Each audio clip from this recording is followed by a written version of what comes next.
আমরা বরকানপাড়া সবাই মিলে একটা আয়োজন করছি।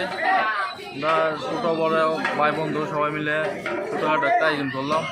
এখানে আয়োজনের মধ্যে আজকে আর্জেন্টিনা খেলা উপলক্ষে বিনোদন সাংস্কৃতিক অনুষ্ঠান, এখানে খাবার আয়োজন হয়েছে মেজবানি। আমরা ইনশাল্লাহ কি উপলক্ষে? আর্জেন্টিনা খেলা উপলক্ষে। আচ্ছা, আমরা শতভাগ বিশ্বাস আর্জেন্টিনা আজকে চ্যাম্পিয়ন হবে ইনশাল্লাহ। আল্লাহ যদি সহায় হন ইনশাল্লাহ আমরা চ্যাম্পিয়ন করব। আমার এলাকার অনেক ছোটো ভাইরা আছে, আজকে আমাদেরকে এই অনুষ্ঠান করার জন্য সহযোগিতা করেছেন। সবাইকে অসংখ্য ধন্যবাদ। সবাই একসাথে স্ক্রিন বসেছে, আমরা স্ক্রিনে খেলা দেখবেন সবাই।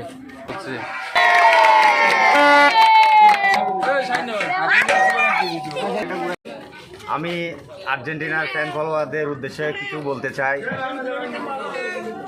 আমি ছোটবেলা থেকে আর্জেন্টিনার অনেক ভক্ত। 2006 সালে যখন মেসি আর্জেন্টিনারে খেলতে আসছিল তখন থেকে ফাইনালে যেতে পারে নাই, আর মেসি তো অনেক কষ্ট পাইছে, আমরা নিজে অনেক কষ্ট পাইছি। একটা সাধনা ছিল আর্জেন্টিনা ফাইনাল খেলবে। গত বছর 2022 বিশ্বকাপও ফাইনালে গেছে, তখন আমরা ছোটোখাটো একটা আয়োজন করছি আর্জেন্টিনার ফ্যান ফলোয়ারদের উদ্দেশ্যে। আজকেও আমরা বরকানপাড়ায় সবার উদ্দেশ্যে ফাইনালে গেছে, সবার জন্য খানার আয়োজন করেছি। এটা আমাদের থেকে অনেক নিজের থেকে হ্যাপি লাগতেছে। বেমোস বাংলাদেশ, বেমোস আর্জেন্টিনা।